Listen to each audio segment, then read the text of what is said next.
This Saturday night, April 5th, the full moon in Libra rises, exact, unavoidable, and fully lit. And this is not a gentle lunation. This is the kind of full moon that strips the fog from something you have been circling for months, maybe years. The kind that turns on every light in the house you thought you could keep dim forever. Something you already knew. Something that has been living in the back of your chest like a low hum you learned to talk over, is about to become impossible to ignore. And if you have been feeling in the last several days like something is pressing against the inside of your ribs from underneath, like your own body is holding a question it needs you to finally answer, keep watching. Because what I want to show you in this video is why you already know. You have known for a long time, and why this particular full moon is the one that makes not knowing no longer available to you. There is a specific quality to the silence in your house right now, in the pauses between things, in the moment just after you set down your phone and before you pick it up again.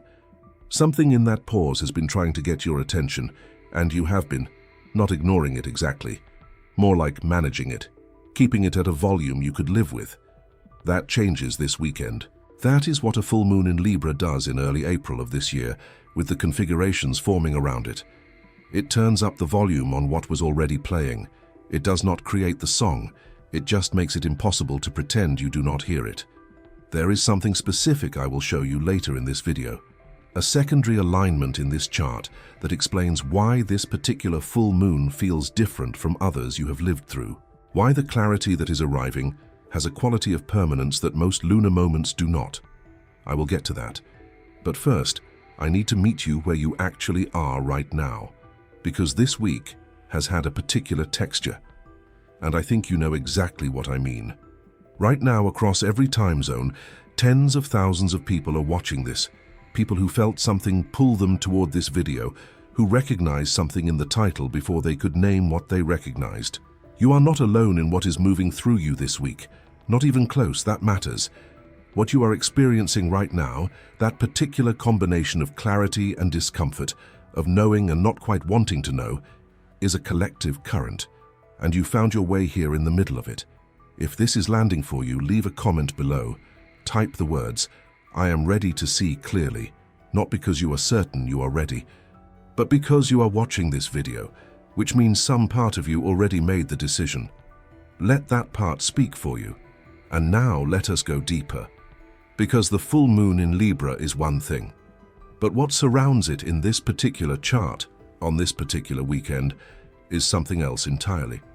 You have been waking up at an unusual hour, not dramatically early, somewhere between 2 and 4 in the morning, and it is not a bad dream that wakes you.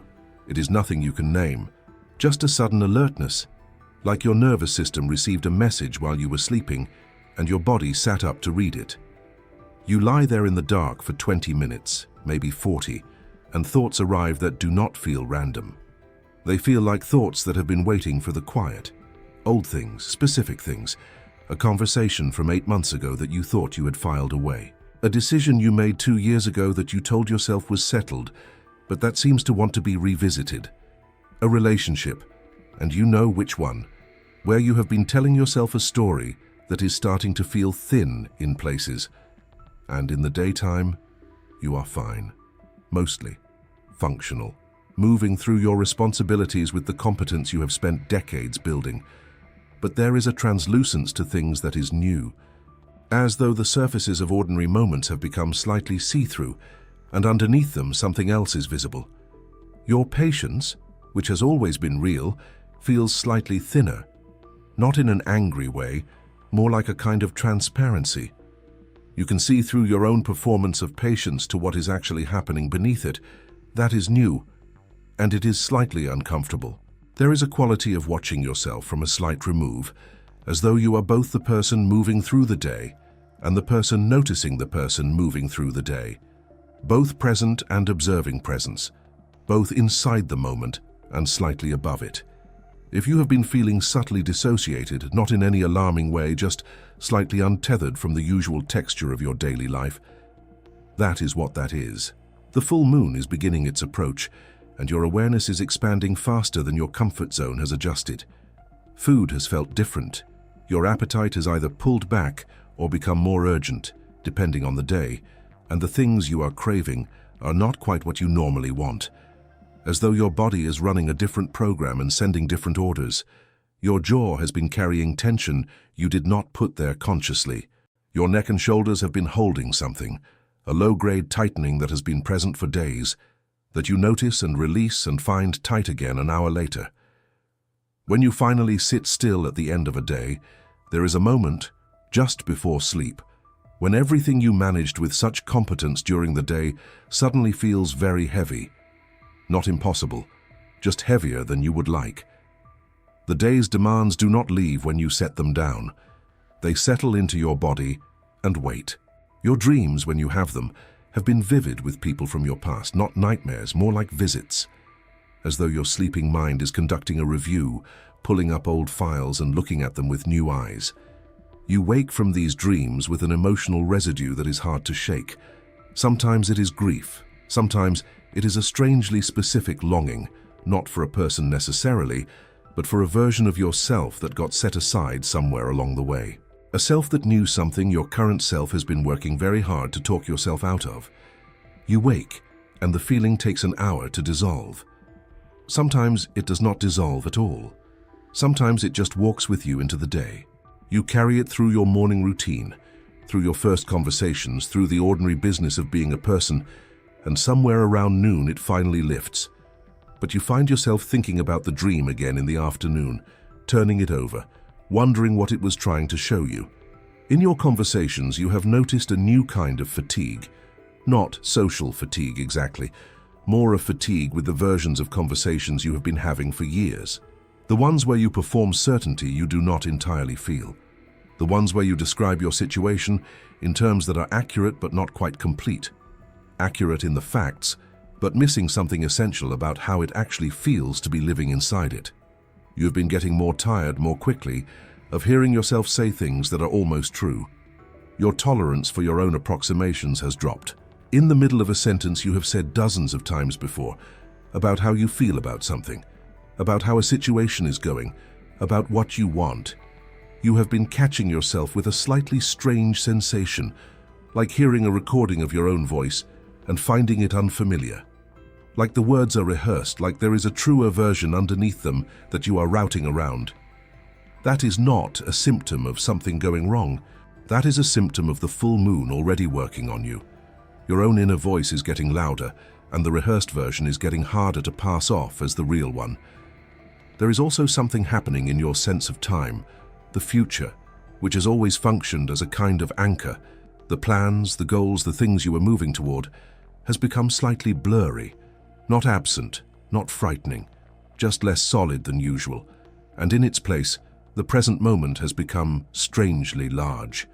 You are noticing things you normally pass by, the quality of light at 4 in the afternoon, the texture of silence in an empty room, the way a particular person looks at you when they think you are not watching, the sound your own breathing makes when you finally stop moving.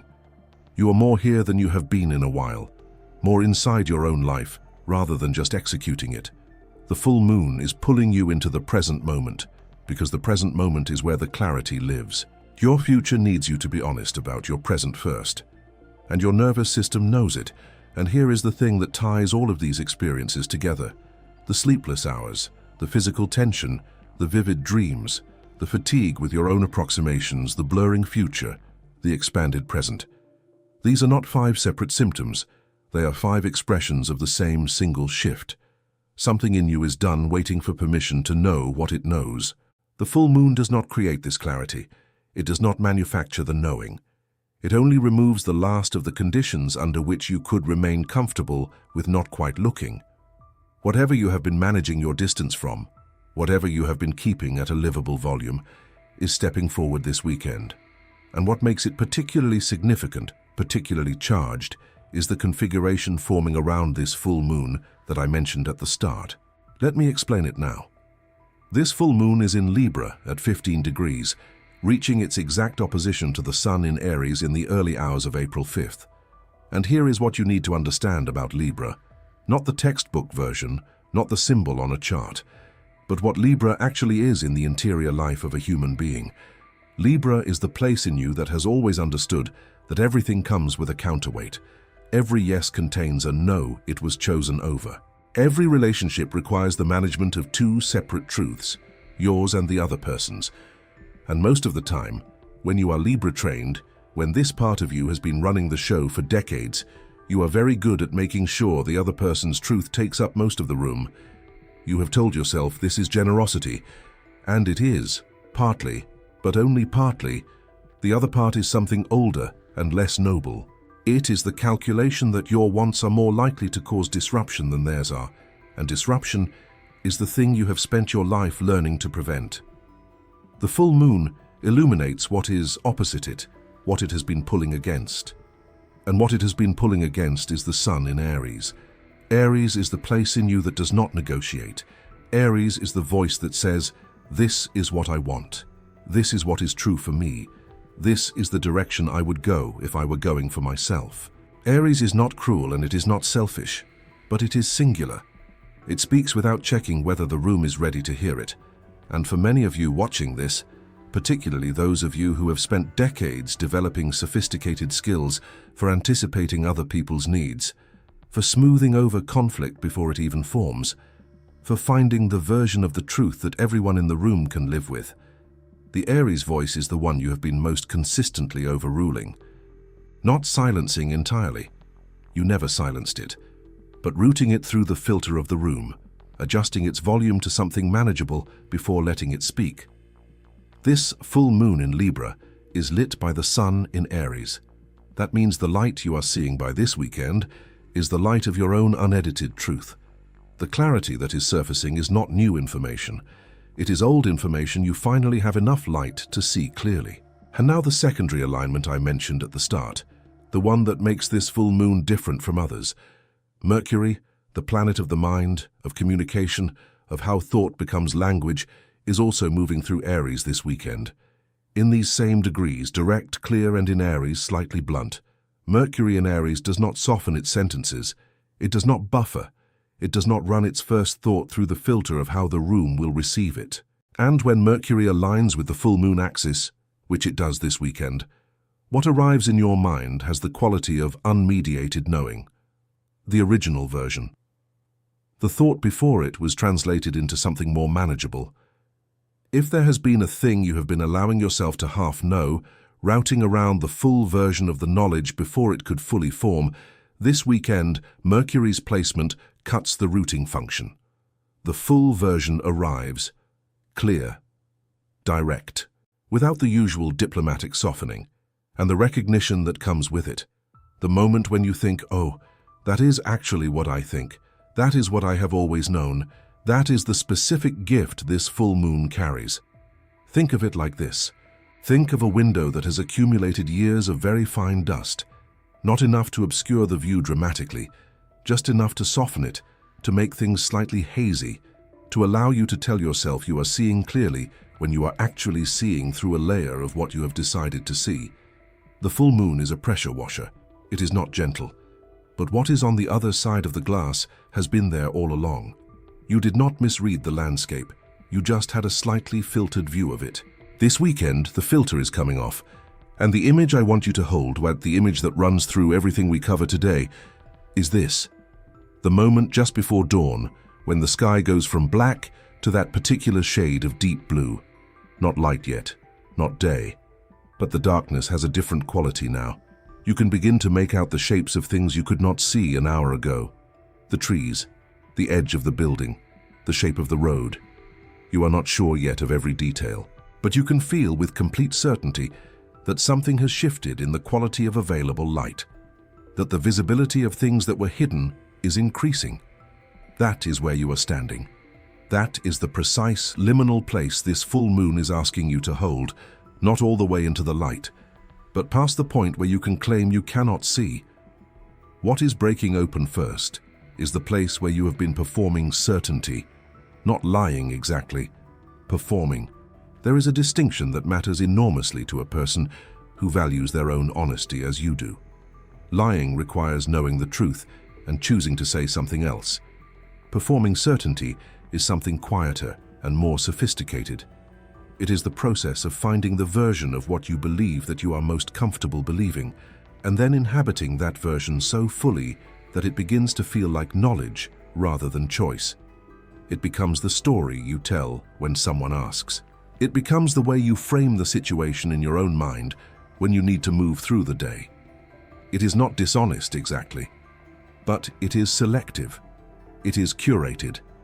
And like all curated things, it requires ongoing maintenance, the quiet, ongoing work of not looking too closely at the edges where the curation shows. The full moon in Libra is examining what you have curated against your schedule, without asking whether you are ready.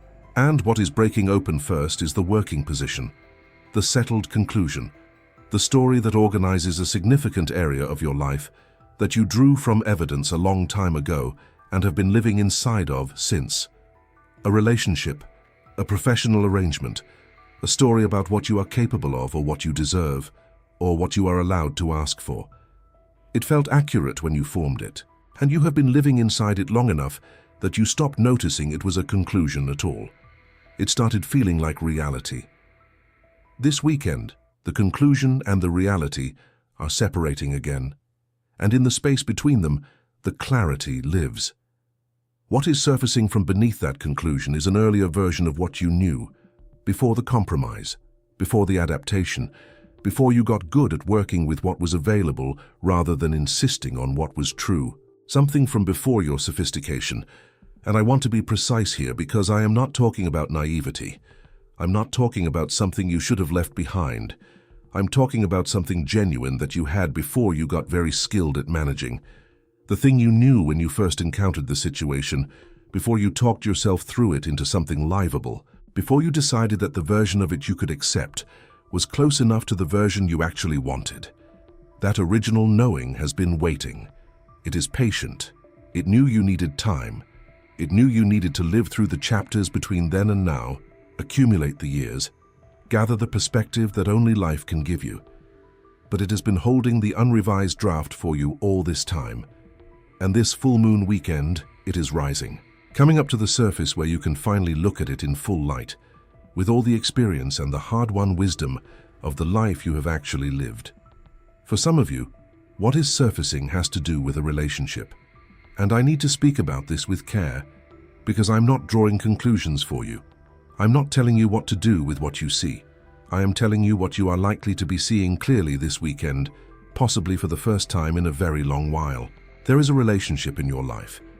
It may be a long partnership. It may be a family tie. It may be a friendship that has shaped the contours of decades of your existence, where you have been doing something that people with strong Libra in their experience do almost automatically, almost without awareness. You have been holding the space between what the other person needs and what you need, and you have been very quietly, very consistently, making yourself the one who adjusts, not the one who leaves, not the one who demands, not the one who makes the room uncomfortable, the one who reconfigures, who looks at the gap between what they want and what is available and decides that wanting what is available is more sustainable than wanting what they actually want, who makes the compromise so gradually, so incrementally, that it eventually stops feeling like a compromise and starts feeling like your actual preferences.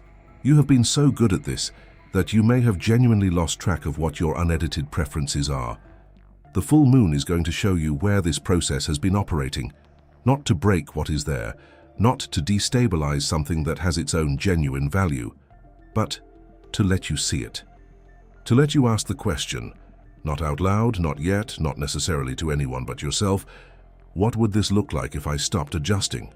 What would I need if I were allowed to need something specific? What does the full-sized version of what I want actually look like in this situation? You do not have to answer that question this weekend. You do not have to act on it. But you have to let yourself ask it, honestly, without immediately routing the answer through the filter of what the other person can handle. This same dynamic appears in your relationship with your own professional worth, with what your time and skill and accumulated expertise are worth in the world. With the gap, and many of you know exactly the gap I mean, between what you are giving and what you are being compensated, in all the ways compensation can be measured. Money is one of them. Recognition is another. Autonomy is another. The simple acknowledgement that what you bring is valued, not just useful. Mercury in Aries this weekend makes this visible in a way that is not abstract, not a general sense that something is off, a specific, clear, uncomfortable clarity about a specific situation where your worth has been undervalued, and you have been calling it fine. You have been calling it fine because the alternative, making the demand, having the conversation, risking the disruption, felt more costly than the undervaluation. This weekend, that calculus is shifting. The cost of continuing to call it fine is starting to feel higher than the cost of the conversation. And underneath all of it, the relationship patterns, the professional dynamics, the performed certainty, is the long pattern. The one that has been running not just through this current chapter of your life, but through all of them. The one these specific situations are just the current expression of. For most people in this audience, the long pattern is some version of this. The belief, held so deep it no longer feels like a belief but like bedrock, that being needed is the same as being loved. That earning your place through service and adjustment and accommodation is safer than asking for it through want. That the version of you who needs something, who wants something, who insists on something, is the version that will finally exhaust people's patience and cause them to leave. That staying lovable requires staying manageable, and staying manageable requires staying quiet about the full-sized versions of your needs and your truths and your desires. You built this pattern from evidence. That is the important thing to hold. It is not a delusion, and it is not a wound you imagined. Something in your early life, the particular family system you moved through, the particular kind of love that was available to you, which was real but conditional in ways you only understood partially at the time, taught you something about the cost of taking up space, about what happened when you asked for too much, about which version of you was safe to show and which was safer to keep contained. And you were wise to learn it. At the time, in the circumstances, it was adaptive. It was intelligence. It was how you navigated real conditions with real constraints. The problem is not that you learned it. The problem is that you are still running it in circumstances that no longer require it, in a life that has moved so far from those original conditions that the adaptation has become the thing that is now limiting you. That is what this full moon is showing you. Not the current situation, the original instruction underneath the current situation, the place where the pattern was installed, and why seeing it now at this stage of your life matters in a way it perhaps did not at 35 or 40, because you are at a place in your life where the question of whether you are living the full-sized version of yourself or a managed and curated version of it is no longer abstract. It has stakes. Real, specific, time-sensitive stakes. Not in a frightening way, in a clarifying way. And here is where I want to stay for a moment, in the specific texture of this in-between place, because I think it deserves more than a quick sentence. You are in between. Between the person who ran the old pattern without quite seeing it, and the person who will be different for having seen it clearly. And that in-between place has a particular quality of life to it that can be disorienting if you do not know what it is. For someone your age, the in-between is not abstract. It shows up in Tuesday. It shows up in the particular quality of a Wednesday evening when the children are grown and the house is quiet in a different way than it used to be quiet, and you are not sure what the silence is asking of you. It shows up in the moment at work when you realize you have been executing a role that fit perfectly at 42 and fits differently now.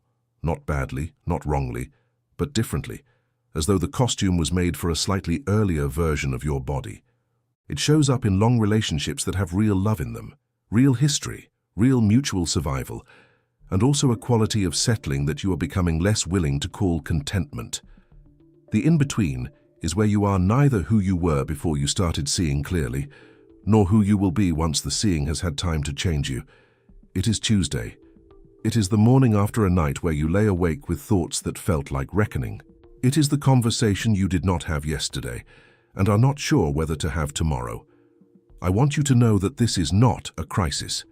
It has the feeling of one, sometimes. The destabilization of old certainties has a physical sensation that can be hard to distinguish from falling. But it is not falling. It is the particular sensation of a structure that was load-bearing for a very long time, finally being examined in the light. When you look at a wall that has been doing structural work, and you see the first honest assessment of its condition, that is not collapse. That is the beginning of the only kind of renovation that actually lasts, the kind that starts with knowing what is actually there. The in-between asks you to do something very specific, and it is one of the hardest things in human experience. To not resolve it prematurely, to not rush toward a new certainty before the old one has fully been let go, to stay in the dark blue of the pre-dawn sky without demanding that morning arrive faster than it is going to arrive. The full light is coming. The shapes will be fully visible. But right now, in this weekend, in this particular full moon moment, the invitation is to be exactly where you are. In the honest middle of it, without performance, without the managed version, just the actual experience of being a person who is beginning to see clearly and does not yet know exactly what that will require. You are standing in the dark blue hour right now. The shapes are becoming visible.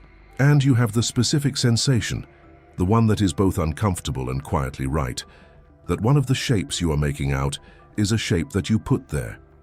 Something you chose, or something you allowed, or something you have been quietly maintaining with your compliance and your accommodation and your careful management of the discomfort of others.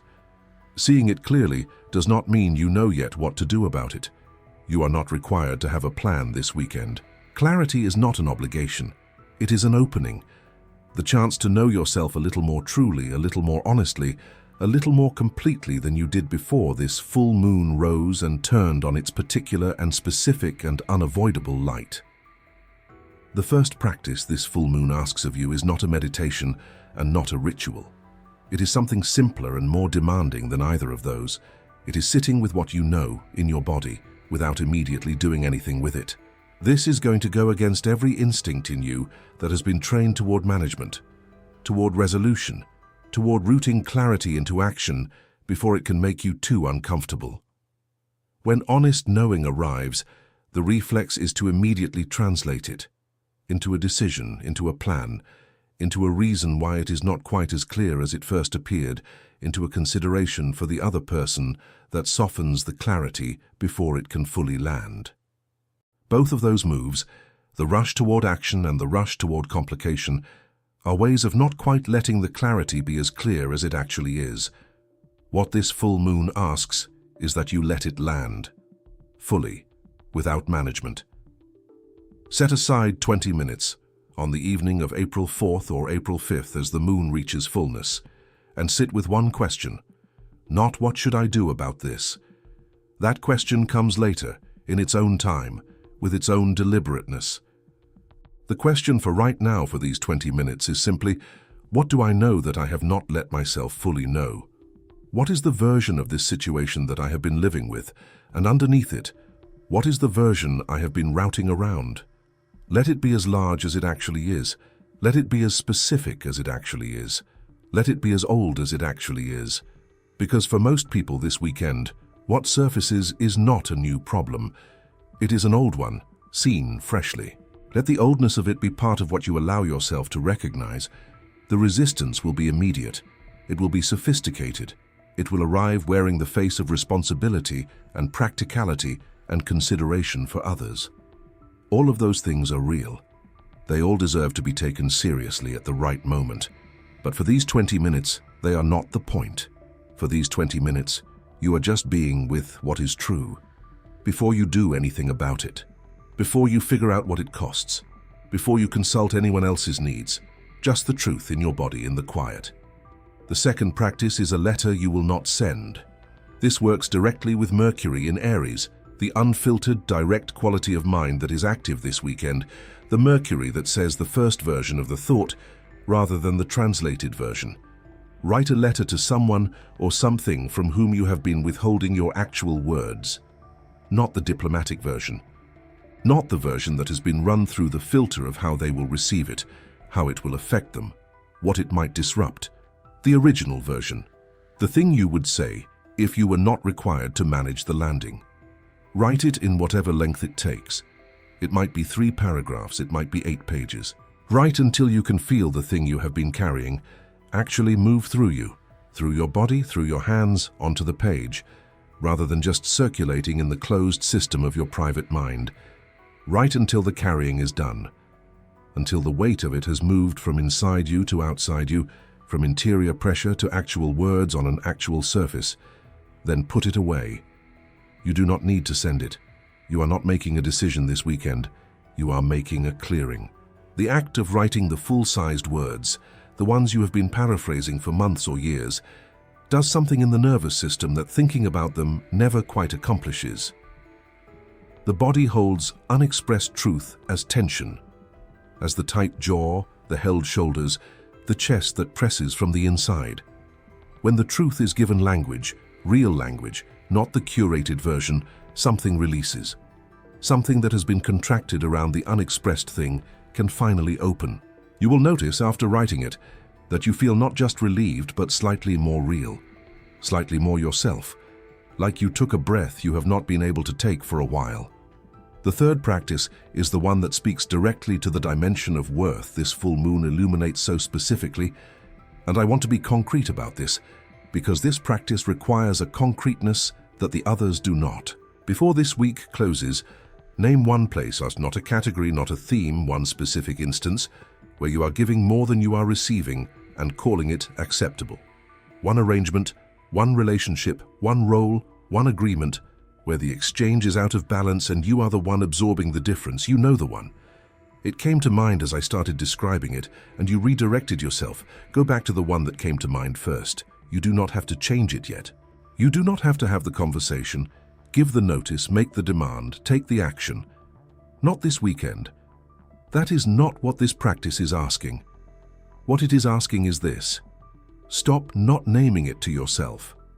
Allow yourself the dignity of calling it by its actual name, in your private language, in your journal, in a note in your phone, in the letter you are not going to send, because the first step toward honoring your own worth is not a negotiation or a confrontation or a boundary drawn in the external world. It is a private, internal acknowledgement that something is out of balance, and that the reason it has stayed out of balance is not that you do not see it, but that you have been choosing not to let yourself fully know it. Name it. Let it be real in language. Let it exist somewhere outside the closed loop of the feeling you have been carefully not examining. That is the first movement. Everything that might come after it depends on whether you are willing to make it. If this full moon is landing particularly heavily on you, if the past week has felt less like a general shift and more like something pointed, something personal, something that seems to be aimed at a specific part of your life with unusual precision, you may have personal planets near 15 degrees of the cardinal signs: Libra, Aries, Cancer, or Capricorn. If your Sun, Moon, Ascendant, or Venus sits near these degrees, the clarity this full moon delivers is not ambient for you. It is specific, it is personal, it is pointed at the center of your chart with the kind of accuracy that feels almost designed. For those with strong Libra placements, Sun, Moon, or Ascendant near 15 degrees of Libra, the full moon illuminates your first house, the house of self and identity, and the face you present to the world. For you, the gap this weekend is between the self you present and the self that is actually doing the feeling, between the person others see, competent, composed, reliable, the one who manages, and the person living inside that presentation who has been quietly exhausted by it for longer than you have let yourself admit. The clarity is not about changing who you are. It is about stopping the performance of certainty about who you are long enough to actually check. For those with strong Aries placements near 15 degrees, Sun, Moon, or Ascendant in this degree, the full moon sits in your 7th house, the house of partnership and contracts, and the other person who matters most. The question it illuminates is where you have been shaping your direction around someone else's, where you have been navigating by their coordinates rather than your own. Not because you were forced to, but because it felt like the right thing, the loving thing, the thing that would hold what you most wanted to hold. And it has cost you something.